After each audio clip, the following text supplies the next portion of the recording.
ਕੁਝ ਸਾਲ ਪਹਿਲਾਂ ਮੇਰਾ ਇੱਕ ਐਕਸੀਡੈਂਟ ਹੋਇਆ ਸੀ ਜਦ ਮੈਂ ਕਾਈਟ ਸਰਫਿੰਗ ਕਰ ਰਿਹਾ ਸੀ ਤੇ ਮੇਰਾ ਇੱਕ ਲਿਗਾਮੈਂਟ ਟੁੱਟ ਗਿਆ ਸੀ, ਜਿਹਦੇ ਕਰਕੇ ਮੇਰੇ ਗੋਡੇ ਦੇ ਇੱਕ ਜੋੜ ਨੂੰ ਕਾਫੀ ਨੁਕਸਾਨ ਪਹੁੰਚਿਆ ਸੀ। ਇਹਦਾ ਮਤਲਬ ਸੀ ਕਿ ਮੈਂ ਆਸਾਨੀ ਨਾਲ ਚੱਲ ਨਹੀਂ ਸਕਦਾ ਸਾਂ, ਮੈਂ ਵਿਸਾਖੀਆਂ ਤੇ ਸਾਂ ਤੇ ਕੋਈ ਵੀ ਖੇਡ ਖੇਡ ਨਹੀਂ ਸਕਦਾ ਸੀ ਜੋ ਮੈਨੂੰ ਪਿਆਰੇ ਸਨ। ਸੋ ਉਹਨਾਂ ਨੇ ਕਿਹਾ ਕਿ ਮੈਨੂੰ ਆਪਣੇ ਗੋਡੇ ਦੇ ਲਿਗਾਮੈਂਟ ਨੂੰ ਠੀਕ ਕਰਵਾਉਣ ਲਈ ਆਪਰੇਸ਼ਨ ਕਰਵਾਉਣਾ ਪਵੇਗਾ। ਵੈਸੇ ਉਹਦੇ ਤੋਂ ਕੁਝ ਸਾਲ ਪਹਿਲਾਂ ਤੱਕ ਉਸ ਆਪਰੇਸ਼ਨ ਤੋਂ ਬਾਅਦ ਤੁਹਾਨੂੰ ਹਸਪਤਾਲ 'ਚ ਇੱਕ ਰਾਤ ਕੱਟਣੀ ਪੈਂਦੀ ਸੀ ਤੇ ਕੁਝ ਦਾਗ ਵੀ ਪਿੱਛੇ ਰਹਿ ਜਾਂਦੇ ਸਨ, ਪਰ ਹੁਣ ਉਹ ਕੀ ਹੋਲ ਸਰਜਰੀ ਨਾਮ ਦੀ ਪ੍ਰਕਿਰਿਆ ਕਰਦੇ ਹਨ। 5 ਘੰਟਿਆਂ 'ਚ ਮੈਂ ਬਾਹਰ ਆ ਗਿਆ ਸੀ। ਹੁਣ ਮੈਂ ਨੱਚ ਸਕਦਾ ਸੀ, ਖੇਡ ਸਕਦਾ ਸੀ, ਉਹ ਸਭ ਕਰ ਸਕਦਾ ਸੀ ਜੋ ਪਹਿਲਾਂ ਕਰਦਾ ਸੀ। ਇਹ ਬਹੁਤ ਹੀ ਵਧੀਆ ਸੀ। ਮੈਂ ਡਾਕਟਰਾਂ ਦਾ ਵੀ ਬਹੁਤ ਧੰਨਵਾਦੀ ਹਾਂ ਉਸ ਮਦਦ ਦੀ ਜੋ ਉਹਨਾਂ ਨੇ ਮੇਰੀ ਕੀਤੀ, ਨਾਲੇ ਆਪਣੇ ਸਰੀਰ ਦਾ ਵੀ। ਉਹ ਜਿਵੇਂ ਆਪਣੇ ਆਪ ਨੂੰ ਚੰਗਾ ਕਰਦਾ ਹੈ।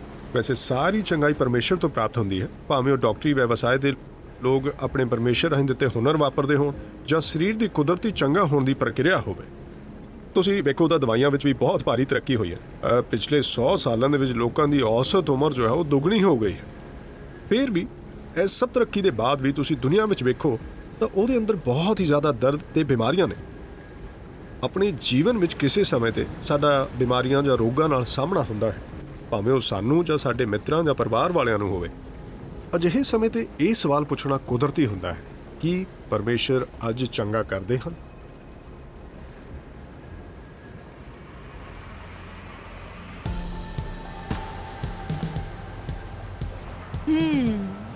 ਕਿ ਪਰਮੇਸ਼ਰ ਚੰਗਾ ਕਰਨਗੇ। ਕਾਸ਼ ਉਹ ਕਰਦੇ। ਮੇਰੇ ਖਿਆਲ ਨਾਲ ਪਰਮੇਸ਼ਵਰ ਸਾਨੂੰ ਪੱਕਾ ਆਪਣੇ ਨੂੰ ਚੰਗਾ ਕਰਨ ਦੀ ਸ਼ਕਤੀ ਦਿੰਦੇ ਹਨ। ਮੈਨੂੰ ਕਿਹਾ ਗਿਆ ਸੀ ਕਿ ਮੈਂ ਕਦੇ ਚੱਲ ਨਹੀਂ ਸਕਦਾ, ਪਰ ਪਰਮੇਸ਼ਰ ਨੇ ਮੈਨੂੰ ਚੰਗਾ ਕੀਤਾ। ਮੇਰੇ ਨਾਲ ਅਜਿਹੀਆਂ ਗੱਲਾਂ ਹੋਈਆਂ ਜਿਵੇਂ ਮੈਂ ਕਿਹਾ ਅਸੰਭਵ। ਮੇਰੇ ਖਿਆਲ ਨਾਲ ਜੀਵਨ ਇੱਕ ਚਮਤਕਾਰ ਹੈ। ਮੈਂ ਨਹੀਂ ਜਾਣਦਾ, ਮੇਰੇ ਖਿਆਲ ਨਾਲ ਹੋ ਸਕਦਾ ਹੈ।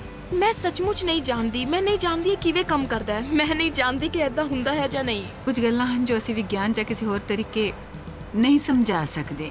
ਚਮਤਕਾਰ ਨਹੀਂ, ਮੈਨੂੰ ਉਹਨਾਂ ਤੇ ਵਿਸ਼ਵਾਸ ਨਹੀਂ ਹੈ। ਮੈਨੂੰ ਚਮਤਕਾਰਾਂ ਤੇ ਵਿਸ਼ਵਾਸ ਹੈ। ਚਮਤਕਾਰ ਸੱਚਮੁੱਚ ਹੁੰਦੇ ਨੇ। ਮੈਂ ਚਮਤਕਾਰਾਂ ਤੇ ਵਿਸ਼ਵਾਸ ਕਰਦੀ ਹਾਂ। ਮੈਂ ਚਮਤਕਾਰਾਂ ਤੇ ਵਿਸ਼ਵਾਸ ਮੈਂ ਕਦੇ ਵੇਖਿਆ ਨਹੀਂ। ਕੀ ਮੈਨੂੰ ਉਹਨਾਂ ਤੇ ਵਿਸ਼ਵਾਸ ਹੈ? ਮੈਨੂੰ ਅਜੇ ਤੱਕ ਪੂਰਾ ਵਿਸ਼ਵਾਸ ਨਹੀਂ ਹੈ। ਮਸੀਹੀ ਬਣਨ ਤੋਂ ਪਹਿਲਾਂ ਜੇ ਤੁਸੀਂ ਮੈਥੋਂ ਪੁੱਛਿਆ ਹੁੰਦਾ ਕਿ ਪਰਮੇਸ਼ਵਰ ਅੱਜ ਚੰਗਾ ਕਰਦੇ ਨੇ, ਮੈਂ ਕਹਿਣਾ ਸੀ ਇਹ ਸਵਾਲ ਹੀ ਗਲਤ ਹੈ। ਮੈਨੂੰ ਪਰਮੇਸ਼ਵਰ ਦੇ ਹੋਣ ਤੇ ਵੀ ਵਿਸ਼ਵਾਸ ਨਹੀਂ ਹੈ। ਜੇ ਪਰਮੇਸ਼ਵਰ ਹਨ, ਫਿਰ ਉਹ ਕਿਉਂ ਇੱਕ ਬੰਦੇ ਨੂੰ ਚੰਗਾ ਕਰਨਗੇ ਜਦ ਅਜਿਹੇ ਲੱਖਾਂ ਲੋਕ ਹਨ ਜੋ ਚੰਗੇ ਨਹੀਂ ਹੋਏ ਹਨ। ਮਸੀਹੀ ਬਣਨ ਤੋਂ ਬਾਅਦ ਵੀ ਮੈਂ ਨਵੇਂ ਨੇਮ ਪੜ੍ਹੇ ਅਤੇ ਮੈਂ ਜਾਣਿਆ ਕਿ ਯਿਸੂ ਲੋਕਾਂ ਨੂੰ ਚੰਗਾ ਕਰਦੇ ਸਨ ਅਤੇ ਚੇਲੇ ਲੋਕਾਂ ਨੂੰ ਚੰਗਾ ਕਰਦੇ ਸਨ। ਮੈਂ ਸੋਚਿਆ ਵੈਸੇ ਇਹ ਸਭ ਗੱਲਾਂ ਪੁਰਾਣੀਆਂ ਨੇ, ਅਸੀਂ ਅੱਜ ਉਹਨਾਂ ਦੇ ਹੋਣ ਦੀ ਆਸ ਨਹੀਂ ਕਰ ਸਕਦੇ। ਉਹਦੇ ਬਾਅਦ ਮਈ 1982 ਵਿੱਚ ਜੌਨ ਵਿੰਬਰ ਨਾਂ ਦਾ ਇੱਕ ਬੰਦਾ ਸਾਡੇ ਗਿਰਜੇ 'ਚ ਪ੍ਰਚਾਰ ਲਈ ਆਇਆ। ਜੌਨ ਵਿੰਬਰ ਇੱਕ ਅਮਰੀਕੀ ਪਾਦਰੀ ਸਨ। ਉਹ ਦ ਵਿਨਯਰਡ ਗਿਰਜੇ ਦੇ ਪਾਦਰੀ ਸਨ। ਉਹ ਪਹਿਲਾਂ ਇੱਕ ਰੌਕ ਮਿਊਜ਼ੀਸ਼ੀਅਨ ਸਨ। ਉਹ ਸ਼ਾਨਦਾਰ ਮਨੁੱਖ ਸਨ ਅਤੇ ਉਹ ਇਤਵਾਰ ਨੂੰ ਇੱਥੇ ਮੰਚ ਤੋਂ ਪ੍ਰਚਾਰ ਕਰਨ ਆਏ। ਮੈਂ ਉਸ ਵੇਲੇ ਉੱਥੇ ਬੈਠਿਆ ਹੋਇਆ ਸਾਂ। ਮੈਨੂੰ ਇਸ ਚੰਗਿਆਈ ਦੇ ਵਿਚਾਰ ਵਿੱਚ ਕਈ ਦੋਸ਼ ਵੀ ਨਜ਼ਰ ਆਏ ਸਨ, ਪਰ ਉਸ ਰਾਤ ਕਈ ਅਦਭੁਤ ਗੱਲਾਂ ਵੀ ਹੋਈਆਂ। ਉਹਦੀ ਅਗਲੀ ਰਾਤ ਅਸੀਂ ਦ ਸਪਰਿੰਗ ਨਾਮ ਦੇ ਇੱਕ ਕਮਰੇ 'ਚ ਮਿਲੇ, ਜੋ ਉੱਥੇ ਹੇਠਾਂ ਇੱਕ ਕਮਰਾ ਹੈ ਜਿਹਦੇ 'ਚ 100 ਬੰਦੇ ਆ ਸਕਦੇ ਨੇ ਅਤੇ ਉੱਥੇ ਗਿਰਜੇ ਦੇ ਆਗੂ ਆਉਂਦੇ ਸਨ। ਸਾਡਾ ਗਿਰਜਾ ਉਨੀ ਦਿਨੀ ਵੱਡਾ ਨਹੀਂ ਸੀ, ਪਰ ਹੇਠਾਂ ਦ ਸਪਰਿੰਗ ਵਿੱਚ 60-70 ਆਗੂਆਂ ਦੀ ਮੀਟਿੰਗ ਹੋ ਰਹੀ ਸੀ ਅਤੇ ਜੌਨ ਵਿੰਬਰ ਨੇ ਚੰਗਾਈ ਦੇ ਪੂਰੇ ਵਿਸ਼ੇ 'ਤੇ ਗੱਲ ਕੀਤੀ ਅਤੇ ਸਾਨੂੰ ਉਹ ਗੱਲ ਠੀਕ ਲੱਗੀ। ਪਰ ਫਿਰ ਆਪਣੇ ਪ੍ਰਚਾਰ ਦੇ ਅੰਤ ਵਿੱਚ ਕਿਹਾ, ਹੁਣ ਅਸੀਂ ਜਾ ਕੇ ਕੌਫੀ ਪੀਂਦੇ ਹਾਂ ਅਤੇ ਉੱਥੋਂ ਪਰਤ ਕੇ ਆਉਣ 'ਤੇ ਅਸੀਂ ਚੰਗਾ ਕਰਨ ਵਾਲੇ ਹਾਂ।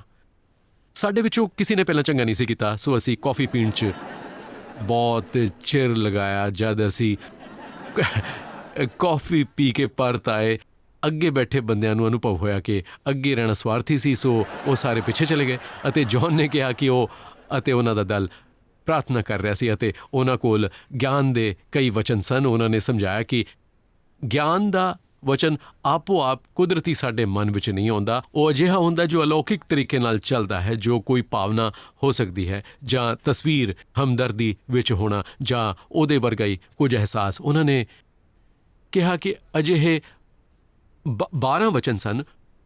ਉਹਦੇ ਬਾਅਦ ਉਹਨਾਂ ਨੇ ਉਹ ਪੜ੍ਹ ਕੇ ਸੁਣਾਏ। ਉਹਦੇ ਬਾਅਦ ਉਹਨਾਂ ਨੇ ਲੋਕਾਂ ਨੂੰ ਇੱਕ ਇੱਕ ਕਰਕੇ ਸਾਹਮਣੇ ਆਉਣ ਨੂੰ ਕਿਹਾ। ਮੈਨੂੰ ਯਾਦ ਹੈ ਪਹਿਲਾ ਆਦਮੀ ਉਹ ਸੀ ਜਿਹਨੇ 14 ਸਾਲ ਦੀ ਉਮਰ ਵਿੱਚ ਇੱਕ ਕੁਲਾੜੀ ਨਾਲ ਲੱਕੜ ਕੱਟਦਿਆਂ ਆਪਣੀ ਕਮਰ ਘਾਇਲ ਕੀਤੀ ਸੀ। ਇਹਦੇ ਵਰਗਾ ਤੇ ਕੋਈ ਹੋ ਨਹੀਂ ਸਕਦਾ। ਉਹ ਬੰਦਾ ਉੱਠਿਆ ਅਤੇ ਉਹ ਮਸੀਹ ਸਾਹਮਣੇ ਆਇਆ ਤੇ ਫਿਰ ਇੱਕ ਇੱਕ ਕਰਕੇ ਕਈ ਆਏ। ਸਾਡੇ ਇੱਕ ਬਹੁਤ ਚੰਗੇ ਮਿੱਤਰ ਜੈਰੇਮੀ ਦੀ ਪਿੱਠ ਬਾਰੇ ਵੀ ਇੱਕ ਗਿਆਨ ਦਾ ਵਚਨ ਸੀ, ਉਹਨੇ ਸਾਹਮਣੇ ਆ ਕੇ ਚੰਗਾਈ ਪ੍ਰਾਪਤ ਕੀਤੀ। ਅੰਤ ਵਿੱਚ ਉਹਨਾਂ 12 ਚੋਂ ਇੱਕੋ ਵਚਨ ਬਾਕੀ ਸੀ ਜਿਹਦੇ ਜਵਾਬ 'ਚ ਕੋਈ ਅੱਗੇ ਨਹੀਂ ਸੀ ਆਇਆ। ਉਹ ਵਚਨ ਇਹ ਸੀ, ਇੱਥੇ ਇੱਕ ਜਨਾਨੀ ਹੈ ਜਿਹਦਾ ਬੱਚਾ ਨਹੀਂ ਸੀ ਹੋ ਰਿਹਾ। ਅਸੀਂ ਅੰਗਰੇਜ਼ ਹਾਂ ਤੇ ਪੁਰਾਣੀ ਗੱਲ ਹੈ, ਜਦ ਅਸੀਂ ਸਭਨਾਂ ਦੇ ਸਾਹਮਣੇ ਅਜਿਹੀਆਂ ਗੱਲਾਂ ਨਹੀਂ ਕਰਦੇ ਸਾਂ। ਮੈਂ ਸੋਚਿਆ ਇਹਦੇ ਲਈ ਕੋਈ ਵੀ ਅੱਗੇ ਨਹੀਂ ਆਏਗਾ, ਪਰ ਉਹ ਉਡੀਕਦੇ ਰਹੇ। ਆਖਿਰਕਾਰ ਸਾਡੀ ਇੱਕ ਮਿੱਤਰ ਹੈ ਜੋ ਜਵਾਨ ਜਨਾਨੀ ਹੈ, ਉਹ ਉੱਠ ਕੇ ਸਾਹਮਣੇ ਆਈ। ਸਾਨੂੰ ਇਹ ਵੀ ਨਹੀਂ ਸੀ ਪਤਾ ਕਿ ਉਹ ਮਾਂ ਬਣਨ ਲਈ ਸੰਘਰਸ਼ ਕਰ ਰਹੀ ਹੈ। ਉਹਨਾਂ ਨੇ ਉਸ ਰਾਤ ਉਹਦੇ ਲਈ ਪ੍ਰਾਰਥਨਾ ਕੀਤੀ, ਪੂਰੇ ਦਲ ਨੇ ਉਹਦੇ ਲਈ ਪ੍ਰਾਰਥਨਾ ਕੀਤੀ। 9 ਮਹੀਨਿਆਂ ਬਾਅਦ ਉਹਨੇ ਇੱਕ ਪੁੱਤਰ ਨੂੰ ਜਨਮ ਦਿੱਤਾ, ਭਾਵੇਂ ਉਹ ਬੱਚਾ ਦ ਸਪਰਿੰਗ ਵਿੱਚ ਨਹੀਂ ਠਹਿਰਿਆ ਸੀ। ਤਦ ਤੋਂ ਸਾਡੇ ਚੰਗੇ ਮਿੱਤਰਾਂ ਐਡ ਅਤੇ ਸੈਰਾ ਦੇ 5 ਬੱਚੇ ਜੰਮੇ ਹਨ ਅਤੇ ਮੈਂ ਚੰਗਾਈ ਦੇ ਪੂਰੇ ਵਿਸ਼ੇ ਨੂੰ ਨਵੇਂ ਨਜ਼ਰੀਏ ਨਾਲ ਵੇਖਣ ਲੱਗ ਪਿਆ। ਪੁਰਾਣੇ ਨਿਯਮਾਂ ਵਿੱਚ ਇੱਕ ਵਚਨ ਹੈ ਜਿਹਦੇ ਅਨੁਸਾਰ ਮੈਂ ਯਹੋਵਾ ਹਾਂ ਜੋ ਤੈਨੂੰ ਚੰਗਾ ਕਰਦਾ ਹੈ। ਚੰਗਾ ਕਰਨਾ ਪਰਮੇਸ਼ਰ ਦੀ ਸੁਭਾਅ ਵਿੱਚ ਹੈ। ਪਰਮੇਸ਼ਰ ਤੁਹਾਨੂੰ ਪ੍ਰੇਮ ਕਰਦੇ ਹਨ ਅਤੇ ਚਾਹੁੰਦੇ ਹਨ ਕਿ ਤੁਸੀਂ ਚੰਗਾਈ ਅਨੁਭਵ ਕਰੋ ਅਤੇ ਵਧਦੇ ਜਾਓ। ਯਿਸੂ ਸ਼ਬਦ ਅਸਲ ਵਿੱਚ ਮੁਕਤੀਦਾਤਾ ਅਰਥ ਹੁੰਦਾ ਹੈ। ਯੂਨਾਨੀ ਵਿੱਚ ਮੁਕਤੀਦਾਤਾ ਨੂੰ ਸੋਜ਼ੋ ਕਹਿੰਦੇ ਹਨ। ਇਹ ਦਿਲਚਸਪ ਸ਼ਬਦ ਹੈ ਕਿਉਂਕਿ ਇਹਦਾ ਅਰਥ ਮੈਂ ਬਚਾਉਂਦਾ ਹੋ ਸਕਦਾ ਹੈ। ਤੇ ਯਿਸੂ ਸਾਨੂੰ ਸਾਡੇ ਪਾਪਾਂ ਤੋਂ ਬਚਾਉਣ ਅਤੇ ਮਾਫੀ ਦਿਵਾਉਣ ਲਈ ਹੀ ਆਏ ਸਨ, ਪਰ ਉਸੇ ਸ਼ਬਦ ਦਾ ਅਰਥ ਮੈਂ ਚੰਗਾ ਕਰਦਾ ਵੀ ਹੈ। ਤੇ ਯਿਸੂ ਦੁਨੀਆ ਨੂੰ ਚੰਗਾ ਕਰਨ ਹੀ ਆਏ ਸਨ। ਤੇ ਪਰਮੇਸ਼ਰ ਨੂੰ ਚੰਗਾ ਕਰਨਾ ਪਿਆਰਾ ਹੈ। ਉਹ ਸਾਡੇ ਸਭਨਾਂ ਦੇ ਦੁਆਰਾ ਸਾਡੇ ਆਲੇ ਦੁਆਲੇ ਦੇ ਲੋਕਾਂ ਨੂੰ ਚੰਗਾ ਕਰਨਾ ਚਾਹੁੰਦੇ ਹਨ। ਤੁਸੀਂ ਤਦੇ ਸਭ ਤੋਂ ਵੱਧ ਪਰਮੇਸ਼ਰ ਵਾਂਗ ਹੁੰਦੇ ਹੋ ਜਦ ਤੁਸੀਂ ਦੁਨੀਆ ਦੇ ਅਥਰੂ ਪੂੰਝ ਕੇ ਉਹਨਾਂ ਦੀ ਮਦਦ ਕਰਦੇ ਹੋ, ਬਹੁਤ ਦੁਖੀਆਂ ਨੂੰ ਆਸਾ ਦਿੰਦੇ ਅਤੇ ਗਿਰੇ ਹੋਇਆਂ ਨੂੰ ਚੱਕਦੇ ਹੋ। ਬਾਈਬਲ ਦੇ ਅਨੁਸਾਰ ਸਾਡੇ ਸ਼ਬਦ ਚੰਗਾਈ ਲਿਆ ਸਕਦੇ ਹਨ। ਹਾਂਜੀ, ਤੁਸੀਂ ਆਪਣੇ ਸ਼ਬਦਾਂ ਨਾਲ ਲੋਕਾਂ ਨੂੰ ਚੰਗਾਈ ਦਿਵਾ ਸਕਦੇ ਹੋ। ਤੁਸੀਂ ਸ਼ਾਂਤੀ, ਪ੍ਰੇਰਣਾ ਅਤੇ ਮਾਫੀ ਦਿਵਾ ਸਕਦੇ ਹੋ। ਅਸੀਂ ਜੀਵਨ ਵਿੱਚ ਜ਼ਿਆਦਾਤਰ ਦੁੱਖ ਆਪਣੇ ਸੰਬੰਧਾਂ ਤੋਂ ਅਨੁਭਵ ਕਰਦੇ ਹਾਂ ਅਤੇ ਸਾਡੀ ਜ਼ਿਆਦਾਤਰ ਚੰਗਾਈ ਦਾ ਵੀ ਉਹੋ ਹੀ ਕਾਰਨ ਹੈ। ਸਾਨੂੰ ਚੰਗਾਈ ਪ੍ਰਾਪਤ ਹੁੰਦੀ ਹੈ ਪਰਮੇਸ਼ਰ ਦੇ ਨਾਲ ਸਾਡੇ ਸੰਬੰਧ ਕਰਕੇ ਤੇ ਨਾਲ ਹੀ ਦੂਜੇ ਲੋਕਾਂ ਨਾਲ ਸਾਡੇ ਸੰਬੰਧ ਕਰਕੇ ਵੀ। ਪਰ ਬਾਈਬਲ ਜਦ ਚੰਗਾਈ ਦੀ ਗੱਲ ਕਰਦੀ ਹੈ, ਉਹ ਭਾਵਨਾਤਮਕ, ਮਾਨਸਿਕ ਅਤੇ ਆਤਮਿਕ ਚੰਗਾਈ ਤੱਕ ਸੀਮਿਤ ਨਹੀਂ ਹੁੰਦੀ। ਉਹਦੇ 'ਚ ਸਰੀਰਕ ਚੰਗਾਈ ਵੀ ਹੁੰਦੀ ਹੈ। ਇੰਜੀਲ ਦੇ 25% ਹਿੱਸੇ 'ਚ ਯਿਸੂ ਦੀ ਚੰਗਾਈ ਦੇ ਚਮਤਕਾਰਾਂ ਬਾਰੇ ਲਿਖਿਆ ਹੈ। ਮੱਤੀ ਦੀ ਇੰਜੀਲ ਵਿੱਚ ਸਾਨੂੰ ਉਹ ਦਇਆ ਦਿਖਦੀ ਹੈ ਜੋ ਯਿਸੂ 'ਚ ਲੋਕਾਂ ਲਈ ਸੀ। ਯਿਸੂ ਪੂਰੇ ਗਲੀਲ ਵਿੱਚ ਫਿਰਦੇ, ਸਮਾਜਾਂ ਵਿੱਚ ਸਿਖਾਉਂਦੇ, ਰਾਜ ਦੀ ਖੁਸ਼ਖਬਰੀ ਦੇ ਬਾਰੇ ਪ੍ਰਚਾਰ ਕਰਦੇ ਅਤੇ ਲੋਕਾਂ ਨੂੰ ਹਰ ਬਿਮਾਰੀ ਅਤੇ ਰੋਗ ਤੋਂ ਚੰਗਾ ਕਰਦੇ। ਪਰ ਕੇਵਲ ਯਿਸੂ ਹੀ ਨਹੀਂ, ਯਿਸੂ ਨੇ ਦਰਅਸਲ ਆਪਣੇ ਚੇਲਿਆਂ ਨੂੰ ਅਧਿਕਾਰ ਦਿੱਤਾ ਤੇ ਨਾਲ ਹੀ ਤੁਹਾਨੂੰ ਤੇ ਮੈਨੂੰ ਵੀ ਹੋਰਾਂ ਨੂੰ ਚੰਗੀ ਖਬਰ ਦੱਸਣ ਅਤੇ ਰੋਗੀਆਂ ਨੂੰ ਚੰਗਾ ਕਰਨ ਦਾ। ਤੇ ਇਹ ਕੇਵਲ ਕੁਝ ਖਾਸ ਬੰਦਿਆਂ ਲਈ ਹੀ ਨਹੀਂ, ਬਲਕਿ ਹਰ ਇੱਕ ਮਸੀਹੀ ਦੇ ਲਈ ਹੈ। ਯਿਸੂ ਆਪਣੇ ਪ੍ਰੇਰਿਤਾਂ ਨੂੰ ਕਹਿੰਦੇ, ਹਮੇਸ਼ਾ ਉਹਨਾਂ ਨੂੰ ਕਹਿੰਦੇ, ਰਾਜ ਦਾ ਪ੍ਰਚਾਰ ਕਰੋ ਅਤੇ ਬਿਮਾਰਾਂ ਨੂੰ ਚੰਗਾ ਕਰੋ। ਸੋ ਰੋਗੀਆਂ ਲਈ ਪ੍ਰਾਰਥਨਾ ਕਰਨਾ ਸਾਡੀ ਸੇਵਕਾਈ ਦਾ ਹਿੱਸਾ ਹੈ। ਕੁਝ ਲੋਕਾਂ ਨੂੰ ਇਹ ਖਾਸ ਦਾਤ ਹੁੰਦੀ ਹੈ, ਪਰ ਹਰੇਕ ਰੋਗੀਆਂ ਲਈ ਪ੍ਰਾਰਥਨਾ ਕਰ ਸਕਦਾ ਹੈ। ਅੱਜ ਕੱਲ੍ਹ ਭਾਵੇਂ ਦਵਾਈਆਂ ਨਾਲ ਵਿਗਿਆਨ ਬਹੁਤ ਸਾਰੇ ਤਰੀਕਿਆਂ 'ਚ ਸਾਡੀ ਮਦਦ ਕਰਦਾ ਅਤੇ ਇਹ ਵੀ ਪਰਮੇਸ਼ਵਰ ਦਾ ਸਾਡੀ ਮਦਦ ਲਈ ਆਉਣ ਦਾ ਤਰੀਕਾ ਹੈ, ਪਰ ਫਿਰ ਵੀ ਲੋਕਾਂ ਨੂੰ ਪ੍ਰਾਰਥਨਾ ਦੀ ਲੋੜ ਹੈ ਕਿਉਂਕਿ ਕਈ ਅਜਿਹੇ ਹਾਲਾਤ ਹਨ ਜਿੱਥੇ ਦਵਾਈਆਂ ਕੁਝ ਵੀ ਨਹੀਂ ਕਰ ਸਕਦੀਆਂ ਤੇ ਸਾਨੂੰ ਉੱਥੇ ਸਾਨੂੰ ਆਸਾ ਦੇਣ ਦੀ ਲੋੜ ਹੁੰਦੀ ਹੈ ਉਹਨਾਂ ਲੋਕਾਂ ਨੂੰ ਹਰ ਰੋਗ ਵਿੱਚ, ਹਰ ਬਿਮਾਰੀ ਵਿੱਚ, ਕਿਉਂਕਿ ਪਰਮੇਸ਼ਵਰ ਲਈ ਕੁਝ ਵੀ ਨਾਮੁਮਕਿਨ ਨਹੀਂ ਹੈ ਅਤੇ ਕਿਸੇ ਨੂੰ ਆਸਾ ਦੇਣਾ ਕਈ ਵਾਰ ਬਿਮਾਰੀ ਦਾ ਸਭ ਤੋਂ ਵਧੀਆ ਇਲਾਜ ਹੁੰਦਾ ਹੈ। ਜੇ ਅਸੀਂ ਇਹ ਤਰੀਕਾ ਵਰਤੀਏ ਤਾਂ ਦੁਨੀਆ 'ਚ ਕਿੰਨੇ ਲੋਕ ਬਿਮਾਰੀਆਂ ਤੋਂ ਨਜਾਤ ਪਾ ਸਕਦੇ ਨੇ। ਅਸੀਂ ਪ੍ਰੇਰਿਤਾਂ ਦੀ ਪੁਸਤਕ ਵਿੱਚ ਵੇਖਦੇ ਹਾਂ ਕਿ ਯਿਸੂ ਫਿਰਦੇ ਹੋਏ ਲੋਕਾਂ ਨੂੰ ਚੰਗਾ ਕਰਦੇ। ਜੇ ਤੁਸੀਂ ਗਿਰਜੇ ਦਾ ਇਤਿਹਾਸ ਪੜ੍ਹੋਗੇ ਤਾਂ ਤੁਹਾਨੂੰ ਪਿਛਲੀਆਂ ਕਈ ਸਦੀਆਂ ਵਿੱਚ ਇਹੋ ਦਿਖਾਈ ਦੇਵੇਗਾ ਤੇ ਪਰਮੇਸ਼ਰ ਅੱਜ ਵੀ ਲੋਕਾਂ ਨੂੰ ਚੰਗਾ ਕਰ ਰਹੇ ਨੇ। ਉਹ ਸ਼ੁੱਕਰਵਾਰ ਦੀ ਰਾਤ ਸੀ। ਮੈਨੂੰ ਯਾਦ ਹੈ ਕਿ ਰਾਤ ਦੇ ਵਿੱਚ ਮੇਰੀ ਜਾਗ ਖੁੱਲੀ ਤਾਂ ਮੈਂ ਬੁੜ ਕਰ ਰਹੀ ਸਾਂ। ਮੈਂ ਅਸਲ 'ਚ ਆਪਣੇ ਬੈੱਡਰੂਮ 'ਚ ਇੱਕ ਪਾਣੀ ਦਾ ਗਲਾਸ ਡੋਲ ਦਿੱਤਾ ਸੀ ਜਦ ਮੈਂ ਬਾਥਰੂਮ ਜਾਣ ਦੀ ਕੋਸ਼ਿਸ਼ ਕਰ ਰਹੀ ਸਾਂ ਕਿਉਂਕਿ ਮੈਂ ਬਿਮਾਰ ਹੋਣ ਵਾਲੀ ਸਾਂ ਤੇ ਮੈਨੂੰ ਸਮਝ ਨਹੀਂ ਆ ਰਿਹਾ ਸੀ ਕਿ ਕੀ ਹੋ ਰਿਹਾ। ਅਸਲ 'ਚ ਉਹ ਡਰਾਉਣਾ ਸੀ। ਮੈਨੂੰ ਯਾਦ ਹੈ ਅਗਲੀ ਸਵੇਰ ਤੱਕ ਉਡੀਕਣ ਤੋਂ ਬਾਅਦ ਮੈਂ ਆਪਣੇ ਪਤੀ ਨੂੰ ਕਿਹਾ, ਮੇਰੇ ਖਿਆਲ ਨਾਲ ਮੈਨੂੰ ਹਸਪਤਾਲ ਜਾਣਾ ਹੈ। ਹਸਪਤਾਲ ਜਾਣ ਤੇ ਮੈਂ ਨਹੀਂ ਜਾਣਦੀ ਸਾਂ ਕਿ ਕਾਫੀ ਚਿਰ ਤੱਕ ਬਾਹਰ ਨਹੀਂ ਆ ਸਕਾਂਗੀ। ਮੈਨੂੰ ਯਾਦ ਹੈ ਡਾਕਟਰ ਮੇਰੇ ਕੋਲ ਆਏ ਅਤੇ ਉਹ ਕਾਫੀ ਗੰਭੀਰ ਲੱਗ ਰਹੇ ਸਨ। ਉਹਦੇ ਬਾਰੇ ਗੰਭੀਰ ਜੋ ਉਹਨਾਂ ਨੇ ਮੈਨੂੰ ਕਹਿਣਾ ਸੀ, ਉਹਨਾਂ ਨੇ ਦੱਸਿਆ ਕਿ ਮੈਨੂੰ ਦਰਅਸਲ ਫੰਗਲ ਮੈਨੇਜਾਈਟਿਸ ਹੋਇਆ ਹੈ ਅਤੇ ਉਹ ਅਸਲ 'ਚ ਉਹਦਾ ਨਾਂ ਸੀ ਕ੍ਰਿਪਟੋਕੋਕਸ ਕੈਟੀਆਏ। ਉਹ ਆਪਣੇ ਨਾਂ ਜਿੰਨਾ ਹੀ ਅਜੀਬ ਸੀ ਤੇ ਮੇਰੇ ਦਿਮਾਗ ਤੇ ਪਹਿਲਾਂ ਹੀ ਇੱਕ ਫੰਗਸ ਦਾ ਗੋਲਾ ਵੱਧ ਰਿਹਾ ਸੀ। ਉਹ 1.3 ਸੈਂਟੀਮੀਟਰ ਦਾ ਸੀ ਅਤੇ ਮੇਰੇ ਦਿਮਾਗ ਦੇ ਹੇਠਲੇ ਹਿੱਸੇ 'ਚ ਸੀਗਾ ਅਤੇ ਉਹ ਬਹੁਤ ਹੀ ਰਫ਼ਤਾਰ ਨਾਲ ਵੱਧ ਰਿਹਾ ਸੀ। ਉਸ ਬਿਮਾਰੀ ਦੀ ਇਹੋ ਬਹੁਤ ਖਤਰਨਾਕ ਗੱਲ ਹੈ ਕਿ ਜਦ ਉਹ ਉਸ ਹਾਲ 'ਚ ਪਹੁੰਚਦਾ ਹੈ, ਜਦ ਉਹ ਕਾਫੀ ਵੱਡਾ ਹੁੰਦਾ ਹੈ, ਜੋ ਹੈ 3 ਸੈਂਟੀਮੀਟਰ, ਤਾਂ ਉਹਦੇ ਤੋਂ ਛੁਟਕਾਰਾ ਪਾਉਣ ਦਾ ਇੱਕੋ ਤਰੀਕਾ ਆਪਣੇ ਦਿਮਾਗ ਦਾ ਆਪਰੇਸ਼ਨ ਕਰਵਾਓ ਅਤੇ ਕੋਈ ਵੀ ਨਹੀਂ ਚਾਹੁੰਦਾ। ਮੈਂ ਉਹਨਾਂ ਨੂੰ ਦੱਸਿਆ ਕਿ ਮੈਨੂੰ ਨਾ ਸਿਰਫ 8 ਹਫ਼ਤਿਆਂ ਤੱਕ ਹਸਪਤਾਲ 'ਚ ਰਹਿਣਾ ਪਏਗਾ, ਸਗੋਂ ਮੈਨੂੰ ਉਹਦੇ 2 ਸਾਲ ਬਾਅਦ ਤੱਕ ਉਹਦੀ ਦਵਾਈ ਵੀ ਲੈਣੀ ਪਏਗੀ। ਪਹਿਲੀਆਂ 3 ਰਾਤਾਂ ਤੱਕ ਮੈਂ ਆਪਣੇ ਆਪ ਨੂੰ ਦੇਰ ਰਾਤ 11 ਵਜੇ ਤੱਕ ਜਾਗਦਿਆਂ ਬਿਸਤਰ 'ਚ ਪਏ ਹੋਏ ਦੇਖਿਆ ਅਤੇ ਮੈਨੂੰ ਘਬਰਾਹਟ ਦੇ ਦੌਰੇ ਪੈਂਦੇ ਸਨ। ਅਸਲ 'ਚ ਮੇਰੀ ਇਸ ਜਾਣਕਾਰੀ ਦਾ ਇੱਕ ਇਹ ਸਰੀਰਕ ਪ੍ਰਤੀਕਿਰਿਆ ਵਾਲਾ ਹਿੱਸਾ ਸੀ ਕਿ ਮੈਂ ਮਰ ਸਕਦੀ ਹਾਂ। ਮੇਰੇ ਲਈ ਬੜੇ ਬੰਦੇ ਪ੍ਰਾਰਥਨਾ ਕਰ ਰਹੇ ਸਨ, ਮੇਰੇ ਮਿੱਤਰ, ਮੇਰੇ ਪਰਿਵਾਰ ਵਾਲੇ। ਮੈਂ ਪ੍ਰਾਰਥਨਾ ਲਈ ਧੰਨਵਾਦੀ ਹਾਂ, ਮੈਂ ਉਸ ਸ਼ਾਨਦਾਰ ਇਲਾਜ ਲਈ ਧੰਨਵਾਦੀ ਹਾਂ ਜੋ ਹੋਇਆ। ਪਰ ਮੈਨੂੰ ਯਾਦ ਹੈ ਸ਼ੁੱਕਰਵਾਰ ਨੂੰ ਇਹ ਈਸਟਰ ਸੀਗਾ, ਸੋ ਗਿਰਜੇ 'ਚੋਂ ਮੇਰੇ ਪ੍ਰਚਾਰਕ ਆ ਕੇ ਸਾਡੇ ਨਾਲ ਪ੍ਰਾਰਥਨਾ ਕਰਨ ਵਾਲੇ ਸਨ। ਅਸੀਂ ਉਹਨਾਂ ਨੂੰ ਆਉਣ ਨੂੰ ਕਿਹਾ, ਉਹ ਆਏ ਅਤੇ ਉਹਨਾਂ ਨੇ ਪ੍ਰਾਰਥਨਾ ਕੀਤੀ ਤੇ ਕਿਹਾ, ਮੇਰੇ ਖਿਆਲ ਨਾਲ ਪਰਮੇਸ਼ਰ ਤੁਹਾਨੂੰ ਚੰਗਾ ਕਰਨਾ ਚਾਹੁੰਦੇ ਨੇ। ਉਹ ਸ਼ੁੱਕਰਵਾਰ ਦੀ ਦੁਪਹਿਰ ਸੀ ਜਦੋਂ ਉਹਨਾਂ ਨੇ ਪ੍ਰਾਰਥਨਾ ਕੀਤੀ ਅਤੇ ਆਉਣ ਵਾਲੇ ਮੰਗਲਵਾਰ ਮੇਰਾ MRI ਹੋਣ ਵਾਲਾ ਸੀ। ਮੇਰੇ ਖਿਆਲ ਨਾਲ ਮੈਨੂੰ ਚਮਤਕਾਰਿਕ ਚੰਗਾਈ 'ਚ ਬਹੁਤਾ ਵਿਸ਼ਵਾਸ ਨਹੀਂ ਸੀ, ਇਸ ਲਈ ਨਹੀਂ ਕਿ ਮੈਂ ਨਹੀਂ ਮੰਨਦੀ ਸਾਂ, ਹੋ ਸਕਦਾ ਹੈ, ਪਰ ਮੈਂ ਸੋਚਦੀ ਸਾਂ ਇੱਦਾਂ ਹੋਰ ਲੋਕਾਂ ਨਾਲ ਹੋ ਸਕਦਾ ਹੈ, ਪਰ ਮੇਰੇ ਨਾਲ ਨਹੀਂ। ਮੈਂ MRI ਮਸ਼ੀਨ ਦੇ ਵਿੱਚ ਗਈ। ਅਗਲੇ ਦਿਨ ਰਿਪੋਰਟ ਆਈ। ਮੈਂ ਨਹੀਂ ਸਮਝਦੀ ਕਿ ਮੈਂ ਕਦੇ ਉਸ ਦਿਨ ਨੂੰ ਭੁੱਲਾਂਗੀ। ਮੈਨੂੰ ਡਾਕਟਰ ਦਾ ਚਿਹਰਾ ਯਾਦ ਹੈ ਜਦ ਸਾਡੇ ਕਮਰੇ 'ਚ ਨੱਠਦੇ ਹੋਏ ਆ ਕੇ ਉਹਨਾਂ ਨੇ ਕਿਹਾ ਕਿ ਤੁਸੀਂ ਘਰ ਜਾਣ ਲਈ ਤਿਆਰ ਹੋ। ਰਾਇਨ ਤਾਂ ਮੈਂ ਬਹੁਤ ਉਲਝਣ 'ਚ ਪੈ ਗਏ। ਅਸੀਂ ਖੁਦ ਨੂੰ 8 ਹਫ਼ਤੇ ਉੱਥੇ ਰਹਿਣ ਲਈ ਤਿਆਰ ਕਰ ਲਿਆ ਸੀ ਅਤੇ ਸਾਡੇ 5 ਹਫ਼ਤੇ ਹੋਏ ਸੀ। ਅਸੀਂ ਪੁੱਛਿਆ ਕਿਉਂ? ਉਹਨਾਂ ਨੇ ਪੁੱਛਿਆ ਕਿ ਤੁਹਾਨੂੰ ਕਿਸੇ ਨੇ MRI ਰਿਪੋਰਟ ਨਹੀਂ ਦਿੱਤੀ? ਅਸੀਂ ਕਿਹਾ ਨਹੀਂ, ਅਜੇ ਇੱਥੇ ਕੋਈ ਨਹੀਂ ਆਇਆ। ਉਹਨਾਂ ਕਿਹਾ ਉਹ ਮਿਲ ਨਹੀਂ ਰਿਹਾ। ਮੈਂ ਪੁੱਛਿਆ ਕੀ ਮਤਲਬ, ਤੁਹਾਨੂੰ ਕੀ ਨਹੀਂ ਮਿਲ ਰਿਹਾ? ਉਹਨਾਂ ਨੇ ਕਿਹਾ ਤੁਹਾਡਾ ਫੰਗਸ ਦਾ ਗੋਲਾ ਪੂਰਾ ਗਾਇਬ ਹੋ ਗਿਆ ਹੈ, ਉਹਦੀ ਕੋਈ ਨਿਸ਼ਾਨੀ ਨਹੀਂ ਹੈ, ਇੱਦਾਂ ਜਿਵੇਂ ਉਹ ਕਦੇ ਸੀਗਾ ਹੀ ਨਹੀਂ। ਮੈਂ ਪੁੱਛਿਆ ਕਿ ਮੇਰੇ ਦਿਮਾਗ ਤੇ ਨਿੱਕਾ ਜਿਹਾ ਦਾਗ ਵੀ ਨਹੀਂ ਹੈ? ਉਹਨਾਂ ਨੇ ਕਿਹਾ ਬਿਲਕੁਲ ਨਹੀਂ, ਉਹ ਪੂਰਾ ਗਾਇਬ ਹੈ, ਤੁਸੀਂ ਅੱਜ ਘਰ ਜਾ ਸਕਦੇ ਹੋ। ਅਤੇ ਮੈਨੂੰ ਉਹ ਘੜੀ ਯਾਦ ਹੈ ਕਿਉਂਕਿ ਮੇਰੇ ਪਤੀ ਹੱਸਦੇ ਹੱਸਦੇ ਮੇਰੀ ਗੋਦ 'ਚ ਡਿੱਗ ਪਏ। ਕਦੇ ਉਹ ਹੱਸਦੇ, ਕਦੇ ਰੋਂਦੇ। ਮੈਂ ਵੀ ਇੱਦਾਂ ਹੀ ਸੀ। ਮੈਂ ਉਸ ਡਾਕਟਰ ਨੂੰ ਕਿਹਾ ਜੋ ਮੈਨੂੰ ਵਿਸ਼ਵਾਸ ਨਹੀਂ ਸੀ ਕਿ ਮੇਰੇ ਵਰਗੇ ਮਸੀਹੀ ਸਨ। ਮੈਂ ਉਹਨਾਂ ਨੂੰ ਕਿਹਾ ਮੈਨੂੰ ਯਕੀਨ ਹੈ ਪਰਮੇਸ਼ਰ ਨੇ ਮੈਨੂੰ ਚੰਗਾ ਕੀਤਾ। ਉਹਨਾਂ ਨੇ ਕਿਹਾ ਮੈਂ ਨਹੀਂ ਜਾਣਦਾ, ਮੇਰੇ ਕੋਲ ਕੋਈ ਜਵਾਬ ਨਹੀਂ ਹੈ। ਅਤੇ ਮੈਂ ਅਸਲ 'ਚ ਉਸੇ ਦਿਨ ਘਰ ਗਈ। ਮੈਨੂੰ ਕਦੇ ਅਜਿਹਾ ਆਨੰਦ ਨਹੀਂ ਹੋਇਆ ਸੀ, ਪਰ ਮੈਂ ਇਹ ਵੀ ਜਾਣਦੀ ਹਾਂ ਕਿ ਮੈਨੂੰ ਕਦੇ ਇੰਨਾ ਧੰਨਵਾਦੀ ਹੋਣ ਦਾ ਤਜਰਬਾ ਵੀ ਨਹੀਂ ਹੋਇਆ ਸੀ। ਬੇਸ਼ੱਕ ਸਾਰੇ ਚੰਗੇ ਨਹੀਂ ਹੁੰਦੇ। ਮੈਨੂੰ ਆਪਣੇ ਇੱਕ ਚੰਗੇ ਮਿੱਤਰ ਪੈਟਰਿਕ ਮਾਈਲਸ ਦੀ ਯਾਦ ਆ ਰਹੀ ਹੈ। ਪੈਟਰਿਕ ਦੀ ਕਿਡਨੀ ਫੇਲ ਹੋ ਗਈ ਸੀ। ਉਹਨੂੰ ਦੂਜੀ ਕਿਡਨੀ ਲਗਾਈ ਗਈ ਪਰ ਕੋਈ ਫਰਕ ਨਹੀਂ ਪਿਆ। ਉਹ ਹੁਣ 25 ਸਾਲਾਂ ਤੋਂ ਡਾਇਲਿਸਿਸ ਤੇ ਹੈ। ਪੈਟਰਿਕ ਤੋਂ ਵੱਧ ਸ਼ਾਇਦ ਹੀ ਕਿਸੇ ਨੂੰ ਚੰਗਾਈ ਤੇ ਵਿਸ਼ਵਾਸ ਹੋਵੇਗਾ। ਪੈਟਰਿਕ ਨੇ ਬਹੁਤ ਲੋਕਾਂ ਲਈ ਪ੍ਰਾਰਥਨਾ ਕੀਤੀ ਸੀ ਅਤੇ ਬਹੁਤ ਲੋਕ ਚੰਗੇ ਵੀ ਹੋਏ ਸਨ, ਪਰ ਉਹ ਆਪ ਚੰਗੇ ਨਹੀਂ ਹੋਏ। ਭਾਵੇਂ ਅਸੀਂ ਉਹਨਾਂ ਲਈ ਬਹੁਤ ਪ੍ਰਾਰਥਨਾ ਕੀਤੀ ਸੀ, ਪਰ ਮੈਨੂੰ ਪੈਟਰਿਕ ਦੀ ਗੱਲ ਤੋਂ ਬਹੁਤ ਪ੍ਰੇਰਣਾ ਮਿਲਦੀ ਹੈ। ਉਹ ਕਹਿੰਦੇ ਹਨ ਮੈਨੂੰ ਸਭ ਤੋਂ ਵੱਡੀ ਦਾਤ ਮਿਲੀ ਹੈ ਜੋ ਹੈ ਸਦੀਪਕ ਜੀਵਨ। ਜੇ ਮੈਂ ਚੰਗਾ ਹੋ ਜਾਵਾਂ ਉਹ ਸੋਨੇ ਤੇ ਸੁਹਾਗਾ ਹੋਵੇਗਾ। ਯੀਸੂ ਨੇ ਜਦ ਆਪਣੇ ਚੇਲਿਆਂ ਨੂੰ ਬਾਹਰ ਭੇਜਿਆ ਅਤੇ ਜਦ ਉਹ ਸਿਖਾਉਂਦੇ ਹਨ, ਉਹਨਾਂ ਨੇ ਪਰਮੇਸ਼ਵਰ ਦੇ ਰਾਜ ਬਾਰੇ ਬਹੁਤ ਗੱਲ ਕੀਤੀ। ਉਹਨਾਂ ਨੇ ਕਿਹਾ ਜੋ ਰੋਗੀ ਹਨ ਉਹਨਾਂ ਨੂੰ ਚੰਗਾ ਕਰੋ ਅਤੇ ਕਹੋ ਪਰਮੇਸ਼ਵਰ ਦਾ ਰਾਜ ਤੁਹਾਡੇ ਨੇੜੇ ਹੈ। ਰਾਜ ਪਰਮੇਸ਼ਵਰ ਦੇ ਪ੍ਰਭਾਵ ਦਾ ਦਾਇਰਾ ਹੈ। ਇੱਕ ਦਿਨ ਪਰਮੇਸ਼ਵਰ ਦੇ ਪ੍ਰਭਾਵ ਦਾ ਦਾਇਰਾ ਪੂਰਾ ਹੋ ਜਾਏਗਾ ਜਦ ਯੀਸੂ ਪਰਤ ਆਉਣਗੇ।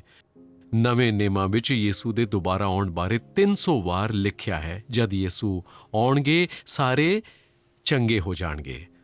ਕੋਈ ਬਿਮਾਰੀ ਨਹੀਂ ਬਚੇਗੀ, ਨਾ ਕੋਈ ਰੋਗ, ਨਾ ਕੋਈ ਦਰਦ। ਪਰਮੇਸ਼ਵਰ ਦਾ ਰਾਜ ਪੂਰਨ ਹੋ ਜਾਏਗਾ। ਪਰ ਇਸ ਵੇਲੇ ਉਹ ਹੋਇਆ ਨਹੀਂ ਹੈ। ਅਸੀਂ ਮੱਧੇ ਦੇ ਯੁੱਗ ਵਿੱਚ ਜੀ ਰਹੇ ਹਾਂ ਜਦ ਅਸੀਂ ਯੀਸੂ ਦੇ ਆਉਣ ਨੂੰ ਉਡੀਕ ਰਹੇ ਹਾਂ ਅਤੇ ਇਸ ਵੇਲੇ ਸਾਰੇ ਚੰਗੇ ਨਹੀਂ ਹੋਏ ਹਨ। ਪੌਲੁਸ ਨੇ ਇਹ ਕੁਝ ਇੱਦਾਂ ਕਿਹਾ ਹੈ, ਇਸ ਵੇਲੇ ਅਸੀਂ ਅੰਦਰੋਂ ਤੜਫ ਰਹੇ ਹਾਂ ਕਿਉਂਕਿ ਅਸੀਂ ਆਪਣੇ ਸਰੀਰਾਂ ਦੇ ਨਿਸਤਾਰੇ ਲਈ ਉਡੀਕ ਰਹੇ ਹਾਂ। ਉਹ ਤੇ ਕੇਵਲ ਭਵਿੱਖ ਵਿੱਚ ਹੀ ਹੋਵੇਗਾ ਜਦ ਯੀਸੂ ਪਰਤ ਆਉਣਗੇ। ਸਾਡੇ ਸਰੀਰਾਂ ਨੂੰ ਪੂਰਨ ਨਿਸਤਾਰਾ, ਪੂਰਨ ਚੰਗਿਆਈ ਮਿਲੇਗੀ। ਪਰ ਯੀਸੂ ਦਾ ਇਹ ਕਹਿਣਾ ਹੈ ਕਿ ਭਵਿੱਖ ਦਾ ਇੱਕ ਰਾਜ ਹੈ ਪਰ ਉਹਦਾ ਇੱਕ ਵਰਤਮਾਨ ਪਹਿਲੂ ਵੀ ਹੈ। ਇਸ ਵੇਲੇ ਤੁਸੀਂ ਉਹਦਾ ਅਨੁਭਵ ਕਰ ਸਕਦੇ ਹੋ। ਜੋ ਭਵਿੱਖ ਵਿੱਚ ਆਉਣ ਵਾਲਾ ਹੈ। ਕਈ ਵਾਰ ਇੰਗਲੈਂਡ 'ਚ ਲੰਮੀਆਂ ਕਠੋਰ ਸਰਦੀਆਂ ਤੋਂ ਬਾਅਦ ਬਸੰਤ ਤੋਂ ਪਹਿਲਾਂ ਕੁਝ ਦਿਨ ਸੁਹਾਣੇ ਹੁੰਦੇ ਨੇ। ਜਦ ਮੀਂਹ ਬੰਦ ਹੁੰਦਾ ਹੈ ਤੇ ਸੂਰਜ ਨਿਕਲਦਾ ਹੈ ਤੇ ਗਰਮੀਆਂ ਵਾਂਗ ਅਨੁਭਵ ਹੁੰਦਾ ਹੈ ਤੇ ਅਚਾਨਕ ਸਾਰੇ ਹੀ ਟੀ-ਸ਼ਰਟ ਅਤੇ ਸ਼ਾਰਟਸ ਵਿੱਚ ਨਜ਼ਰ ਆਉਂਦੇ ਨੇ। ਪਰ ਅਜੇ ਗਰਮੀਆਂ ਨਹੀਂ ਆਈਆਂ ਹੁੰਦੀਆਂ। ਅਗਲੇ ਹਫ਼ਤੇ ਫੇਰ ਬਹੁਤ ਠੰਡ ਹੋ ਜਾਂਦੀ ਹੈ ਤੇ ਜੋ ਅਸੀਂ ਅਨੁਭਵ ਕਰਦੇ ਹਾਂ ਉਹ ਹੈ ਗਰਮੀਆਂ ਦਾ ਆਨੰਦ। ਉਹ ਸਾਨੂੰ ਦੱਸਦਾ ਹੈ ਕਿ ਗਰਮੀਆਂ ਆਉਣ ਵਾਲੀਆਂ ਨੇ। ਜਦ ਯੀਸੂ ਲੋਕਾਂ ਨੂੰ ਚੰਗਾ ਕਰਦੇ ਸਨ, ਉਹ ਭਵਿੱਖ ਦੇ ਦਰਸ਼ਨ ਵਾਂਗ ਸੀ ਤੇ ਉਹ ਸਾਨੂੰ ਦੱਸਦਾ ਹੈ ਕਿ ਇੱਕ ਦਿਨ ਸਭਨਾਂ ਨੇ ਚੰਗਾ ਹੋਣਾ ਹੈ, ਪਰ ਅਜੇ ਸਾਰੇ ਚੰਗੇ ਨਹੀਂ ਹੋਏ। ਅੱਜ ਚੰਗਾਈ ਬਾਰੇ ਕੀ ਕਹੋਗੇ? ਜੇ ਪਰਮੇਸ਼ਰ ਨੇ ਤੁਹਾਨੂੰ ਡਾਕਟਰ ਬਣਨ ਲਈ ਸੱਦਿਆ ਹੈ, ਫਿਰ ਉਹ ਇੱਕ ਅਦਭੁਤ ਸੱਦਾ ਹੈ। ਜੇ ਤੁਸੀਂ ਹਸਪਤਾਲਾਂ ਦੀਆਂ ਜੜ੍ਹਾਂ ਨੂੰ ਵੇਖੋਗੇ, ਉਹ ਅਕਸਰ ਮਸੀਹੀ ਸੰਸਥਾਵਾਂ ਤੱਕ ਜਾਂਦੀਆਂ ਹਨ, ਕਿਉਂਕਿ ਪਰਮੇਸ਼ਰ ਲਈ ਲੋਕ ਮਹੱਤਵਪੂਰਨ ਹਨ। ਉਹ ਉਹਨਾਂ ਦੇ ਸਰੂਪ 'ਚ ਬਣੇ ਹਨ। ਪਰਮੇਸ਼ਰ ਅਕਸਰ ਲੋਕਾਂ ਨੂੰ ਉਹਨਾਂ ਤਰੀਕਿਆਂ ਰਾਹੀਂ ਚੰਗਾ ਕਰਦੇ ਹਨ ਜੋ ਅਸੀਂ ਸਮਝਾ ਸਕਦੇ ਹਾਂ, ਜਿਵੇਂ ਮੈਡੀਕਲ ਵਿਗਿਆਨ ਵਿੱਚ ਹੋਈ ਤਰੱਕੀ ਦੁਆਰਾ। ਪਰ ਕਈ ਵਾਰ ਉਹ ਲੋਕਾਂ ਨੂੰ ਸਿੱਧੇ ਉਹਨਾਂ ਤਰੀਕਿਆਂ ਨਾਲ ਚੰਗਾ ਕਰਦੇ ਹਨ ਜੋ ਅਸੀਂ ਸਮਝਾ ਨਹੀਂ ਸਕਦੇ। ਸੋ ਸਾਨੂੰ ਪ੍ਰਾਰਥਨਾ ਕਰਨਾ ਬੰਦ ਨਹੀਂ ਕਰਨਾ, ਖਾਸ ਕਰਕੇ ਜਦ ਡਾਕਟਰੀ ਇਲਾਜ ਰਾਹੀਂ ਹੋਰ ਕੁਝ ਨਾ ਹੋ ਸਕੇ। ਇੱਕ ਵਾਰ ਮੈਨੂੰ ਬ੍ਰੌਮਟਨ ਹਸਪਤਾਲ ਵਿੱਚ ਜਾਣ ਲਈ ਫੋਨ ਆਇਆ, ਜਿੱਥੇ ਦਾ ਮੈਂ ਸਹਾਇਕ ਪਾਦਰੀ ਸਾਂ। ਅਸਲ 'ਚ ਜਦ ਮੈਨੂੰ ਫੋਨ ਆਇਆ, ਮੈਂ ਸਕੁਐਸ਼ ਖੇਡ ਰਿਹਾ ਸਾਂ। ਮੈਨੂੰ ਛੇਤੀ ਆਉਣ ਲਈ ਕਿਹਾ ਗਿਆ ਸੀ, ਇਸ ਲਈ ਮੈਂ ਆਪਣੇ ਸਕੁਐਸ਼ ਦੇ ਕੱਪੜਿਆਂ ਵਿੱਚ ਹਸਪਤਾਲ ਵੱਲ ਨੱਠਿਆ। ਮੈਂ ਪਹੁੰਚਿਆ ਤਾਂ ਮੈਨੂੰ ਉਹ ਬੰਦਾ ਮਿਲਿਆ ਜਿਹਨੇ ਮੈਨੂੰ ਆਉਣ ਲਈ ਕਿਹਾ ਸੀ। ਉਹ ਵਿਵੀਅਨ ਨਾਮ ਦੀ ਇੱਕ ਮਾਂ ਸੀ। ਪਹਿਲਾਂ ਤਾਂ ਵਿਵੀਅਨ ਇੱਕ ਪਾਦਰੀ ਨੂੰ ਸਕੁਐਸ਼ ਦੇ ਕੱਪੜਿਆਂ 'ਚ ਵੇਖ ਕੇ ਹੈਰਾਨ ਹੋਈ। ਮੈਨੂੰ ਉਹਨੂੰ ਮਨਾਉਣ ਵਿੱਚ ਥੋੜ੍ਹਾ ਚਿਰ ਲੱਗਿਆ ਕਿ ਮੈਂ ਇੱਕ ਪਾਦਰੀ ਸਾਂ। ਉਹਨੇ ਮੈਨੂੰ ਜਾ ਕੇ ਨਿੱਕੇ ਮੁੰਡੇ ਲਈ ਪ੍ਰਾਰਥਨਾ ਕਰਨ ਨੂੰ ਕਿਹਾ। ਉਹ ਇੱਕ 3 ਬੱਚਿਆਂ ਦੀ ਮਾਂ ਸੀ ਅਤੇ ਚੌਥੇ ਬੱਚੇ ਨਾਲ ਗਰਭਵਤੀ ਸੀ। ਤੀਜੇ ਬੱਚੇ ਕ੍ਰੇਗ ਨੂੰ ਡਾਊਨ ਸਿੰਡਰੋਮ ਸੀ। ਉਹ 18 ਮਹੀਨਿਆਂ ਦਾ ਸੀ ਅਤੇ ਉਹਦੇ ਦਿਲ 'ਚ ਛੇਕ ਸੀ। ਉਹਦਾ ਆਪਰੇਸ਼ਨ ਹੋਇਆ ਸੀ ਪਰ ਉਹ ਅਸਫਲ ਹੋਇਆ ਸੀ। ਇਸ ਲਈ ਡਾਕਟਰ ਨੇ ਕਿਹਾ ਕਿ ਉਹਦੇ ਬਚਣ ਦੀ ਆਸਾ ਨਹੀਂ ਸੀ। ਉਹਨੂੰ ਮਸ਼ੀਨਾਂ ਨਾਲ ਜਿਉਂਦਾ ਰੱਖਿਆ ਗਿਆ ਸੀ। ਡਾਕਟਰਾਂ ਨੇ 3 ਵਾਰ ਉਹਦੇ ਤੋਂ ਮਸ਼ੀਨਾਂ ਬੰਦ ਕਰਕੇ ਉਹਨੂੰ ਮਰਨ ਦੇਣ ਦੀ ਇਜਾਜ਼ਤ ਮੰਗੀ ਸੀ। ਮਾਂ ਮਸੀਹੀ ਨਹੀਂ ਸੀ, ਪਰ ਉਹਨੇ ਕਿਹਾ, ਮੈਂ ਇੱਕ ਅੰਤਿਮ ਚੀਜ਼ ਅਜ਼ਮਾਉਣਾ ਚਾਹੁੰਦੀ ਹਾਂ। ਮੈਂ ਕਿਸੇ ਤੋਂ ਉਹਦੇ ਲਈ ਪ੍ਰਾਰਥਨਾ ਕਰਵਾਉਣਾ ਚਾਹੁੰਦੀ ਹਾਂ, ਇਸ ਲਈ ਮੈਨੂੰ ਸੱਦਿਆ ਗਿਆ ਸੀ। ਮੈਂ ਕਮਰੇ 'ਚ ਗਿਆ।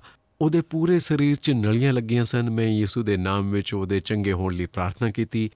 ਫਿਰ ਮੈਂ ਵਿਵਿਅਨ ਨਾਲ ਗੱਲ ਕਰਨ ਗਿਆ ਅਤੇ ਉਹਦੇ ਵਿਸ਼ਵਾਸ ਬਾਰੇ ਥੋੜ੍ਹੀ ਗੱਲਬਾਤ ਕੀਤੀ ਅਤੇ ਉਹਨੇ ਉੱਥੇ ਹਸਪਤਾਲ 'ਚ ਯਿਸੂ ਮਸੀਹ ਨੂੰ ਆਪਣਾ ਜੀਵਨ ਅਰਪਿਤ ਕੀਤਾ। ਅਤੇ 2 ਦਿਨਾਂ ਬਾਅਦ ਮੈਂ ਪਰਤ ਹਸਪਤਾਲ ਗਿਆ ਉਹਦਾ ਹਾਲ ਚਾਲ ਪੁੱਛਣ ਦੇ ਲਈ ਅਤੇ ਉਹ ਬੜੀ ਉਤਸ਼ਾਹਤ ਮੇਰੇ ਵੱਲ ਨੱਠੀ ਆਈ। ਉਹਨੇ ਕਿਹਾ, ਤੁਹਾਡੀ ਪ੍ਰਾਰਥਨਾ ਦੇ ਬਾਅਦ ਕ੍ਰੇਗ ਖਤਰੇ 'ਚੋਂ ਬਾਹਰ ਹੈ, ਉਹ ਚੰਗਾ ਹੋ ਗਿਆ ਹੈ। ਉਹਨੂੰ ਅਜੇ ਵੀ ਡਾਊਨ ਸਿੰਡਰੋਮ ਹੈ, ਪਰ ਉਹਦੇ ਦਿਲ ਦੀ ਬਿਮਾਰੀ ਚੰਗੀ ਹੋ ਗਈ ਹੈ। ਇਹਦਾ ਕਾਰਨ ਸਕਾਰਾਤਮਕ ਸੋਚਣ ਦੀ ਸ਼ਕਤੀ ਜਾਂ ਮਨੋਵਿਗਿਆਨ ਬਿਲਕੁਲ ਨਹੀਂ ਸੀ। ਉਹ ਅਣਜਾਤਿਆਂ ਹੀ ਆਪਣੇ ਆਪ ਨੂੰ ਪ੍ਰਭਾਵਿਤ ਨਹੀਂ ਕਰ ਸਕਦਾ ਸੀ। ਉਹ ਇੱਕ ਨਿਆਣਾ ਸੀ। ਇਹ 27 ਸਾਲ ਪਹਿਲਾਂ ਸੀ। ਕ੍ਰੇਗ ਅਜੇ ਵੀ ਠੀਕ ਠਾਕ ਹੈ। ਮੈਂ ਪਰਿਵਾਰ ਨਾਲ ਸੰਪਰਕ ਬਣਾਇਆ ਹੋਇਆ ਹੈ ਅਤੇ ਉਹਨੇ ਪਰਿਵਾਰ ਨੂੰ ਜੋੜ ਕੇ ਰੱਖਿਆ ਹੈ। ਉਹ ਇੱਕ ਸ਼ਾਨਦਾਰ ਨੌਜਵਾਨ ਹੈ। ਉਹਨੇ ਬਾਤ ਚੁੱਕਿਆ, ਮੈਨੂੰ ਪਹਿਲਾਂ ਨਹੀਂ ਸੀ, ਪਰ ਹੁਣ ਵਿਸ਼ਵਾਸ ਹੈ।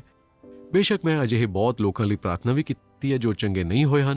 ਜਦ ਅਸੀਂ ਕਿਸੇ ਲਈ ਪ੍ਰਾਰਥਨਾ ਨਹੀਂ ਕੀਤੀ, ਕੋਈ ਚੰਗਾ ਨਹੀਂ ਹੋਇਆ। ਹੁਣ ਅਸੀਂ ਬਹੁਤ ਲੋਕਾਂ ਲਈ ਪ੍ਰਾਰਥਨਾ ਕਰਦੇ ਹਾਂ ਤੇ ਕੁਝ ਚੰਗੇ ਹੁੰਦੇ ਹਨ। ਬਚਪਨ ਵਿੱਚ ਮੈਂ ਬਾਸਕਟਬਾਲ ਖੇਡਦਾ ਸੀ।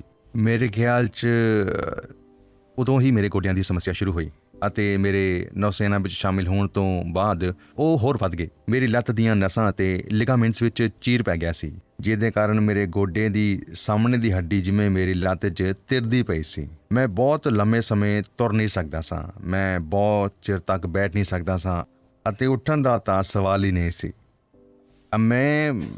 ਮੇਰੀ ਹਾਲਤ ਉਦੋਂ ਬਦਲੀ ਜਦ ਮੈਂ ਅਲਫਾ ਆਇਆ। ਮੈਨੂੰ ਸੱਦਾ ਮਿਲਿਆ ਸੀ ਤੇ ਇਹ ਦੱਸਣਾ ਚਾਹਾਂਗਾ ਕਿ ਮੈਂ ਉਹਨੂੰ ਦਿਲੋਂ ਕਬੂਲ ਨਹੀਂ ਕੀਤਾ ਸੀ। ਪਤਾ ਹੈ, ਮੈਂ ਉਹਦੇ 'ਚੋਂ ਨੁਕਸ ਭਾਲ ਰਿਹਾ ਸੀ। ਉਹਦੇ ਬਾਅਦ ਇੱਕ ਬੰਦੇ ਨੇ ਕਿਹਾ ਕਿ ਉਹਦੇ ਕੋਲ ਅਜਿਹੇ ਬੰਦੇ ਲਈ ਵਚਨ ਸੀ ਜਿਹਨੂੰ ਗੋਡੇ ਦੀ ਸਮੱਸਿਆ ਸੀ, ਜੋ ਬਹੁਤ ਚਿਰ ਤੋਂ ਜਾਰੀ ਸੀ। ਉਹਨੂੰ ਉਹਦੇ ਤੋਂ ਚੰਗੇ ਹੋਣ ਦੀ ਲੋੜ ਹੈ ਅਤੇ ਜੇ ਉਹ ਪ੍ਰਾਰਥਨਾ ਚਾਹੁੰਦਾ ਹੈ ਤਾਂ ਆਪਣਾ ਹੱਥ ਉੱਪਰ ਕਰ ਲਵੇ।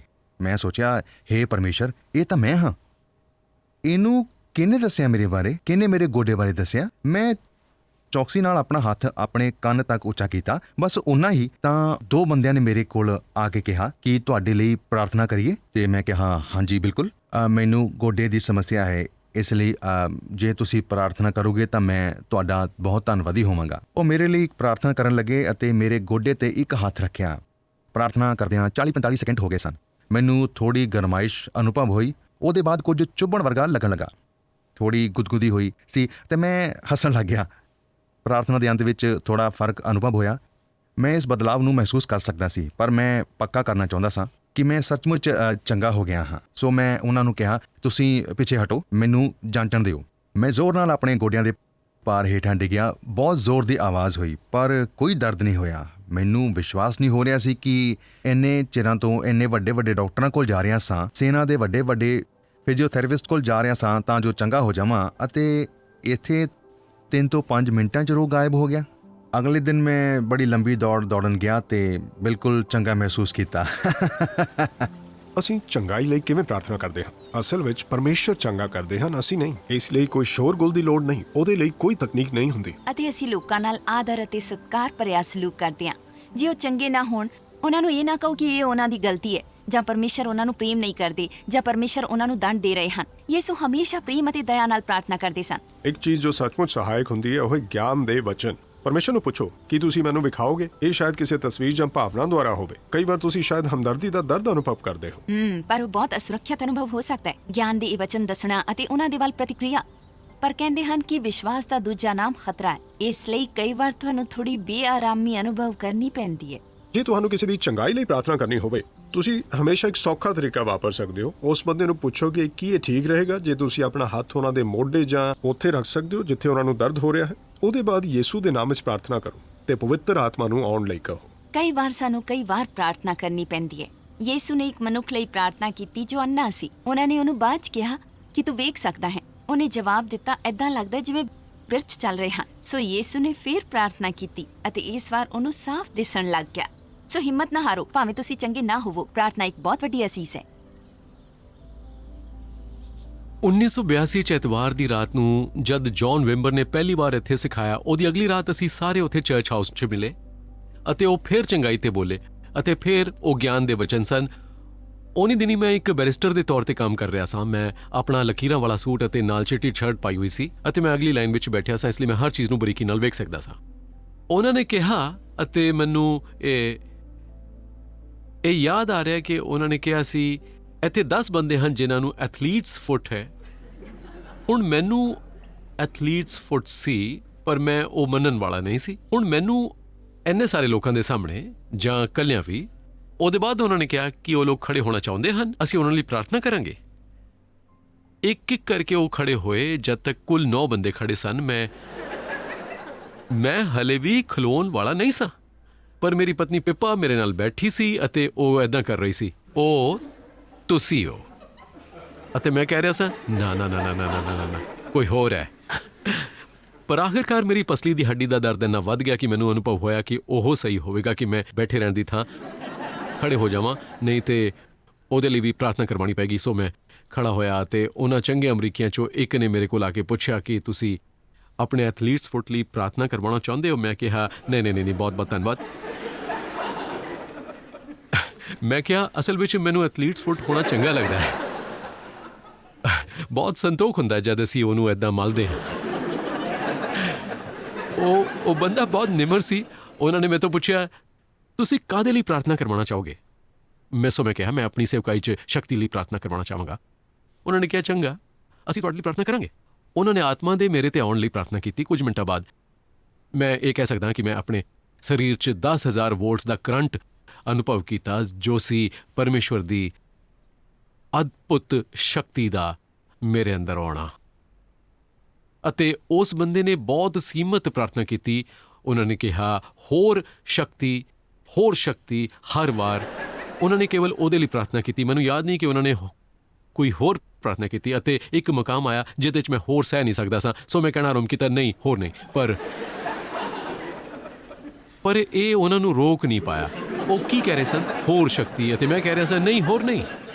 ਆਖਿਰਕਾਰ ਸਾਡੇ 'ਚ ਜਿਵੇਂ ਉੱਚੀ ਦੇਣੇ ਚੀਕਣ ਦਾ ਮੁਕਾਬਲਾ ਹੋ ਰਿਹਾ ਸੀ। ਸੋ ਜੌਨ ਵਿੰਬਰ, ਜਿਨ੍ਹਾਂ ਨੂੰ ਬੇਸ਼ੱਕ ਆਪਣੀਆਂ ਸਭਾਵਾਂ 'ਚ ਰੌਲਾ ਪਾਉਣ ਵਾਲਿਆਂ ਦੀ ਆਦਤ ਸੀ, ਕਿਹਾ ਕਿ ਤੁਸੀਂ ਇਸ ਬੰਦੇ ਨੂੰ ਬਾਹਰ ਕੱਢੋਗੇ। ਹੁਣ ਉਹ ਮੈਨੂੰ ਬਾਹਰ ਚੱਕ ਕੇ ਲੈ ਗਏ ਕਿਉਂਕਿ ਮੈਂ ਹਿੱਲ ਨਹੀਂ ਰਿਹਾ ਸਾਂ। ਉਹ ਮੈਨੂੰ ਵੱਡੀਆਂ ਬਾਰੀਆਂ ਵਿੱਚੋਂ ਬਾਹਰ ਲੈ ਗਏ। ਮੈਨੂੰ ਚੁੱਕਣਾ ਪਿਆ ਸੀ ਅਤੇ ਜਦ ਮੈਂ ਬਾਰੀ 'ਚੋਂ ਨਿਕਲ ਰਿਹਾ ਸਾਂ, ਮੈਨੂੰ ਯਾਦ ਹੈ ਜੌਨ ਵਿੰਬਰ ਕਹਿ ਰਹੇ ਸਨ, ਪਰਮੇਸ਼ਵਰ ਇਸ ਬੰਦੇ ਨੂੰ ਹੋਰਾਂ ਨੂੰ ਯਿਸੂ ਬਾਰੇ ਦੱਸਣ ਲਾਇਕ ਹੋਣ ਦੀ ਦਾਤ ਦੇ ਰਹੇ ਨੇ। ਮੈਂ ਅਕਸਰ ਉਸ ਸਮੇਂ ਬਾਰੇ ਸੋਚਦਾ ਕਿਉਂਕਿ ਉਹ ਮੇਰੇ ਜੀਵਨ ਦਾ ਬਹੁਤ ਅਹਿਮ ਸਮਾਂ ਸੀ। ਜਦ ਉਹ ਹੋਇਆ ਤਾਂ ਮੈਂ ਉਸ ਵੇਲੇ ਐਥਲੀਟਸ ਫੁੱਟ ਤੋਂ ਨਰੋਇਆ ਨਹੀਂ ਸੀ ਹੋਇਆ, ਪਰ ਉਹ ਵੱਧ ਤੋਂ ਘਟ ਗਿਆ ਸੀ।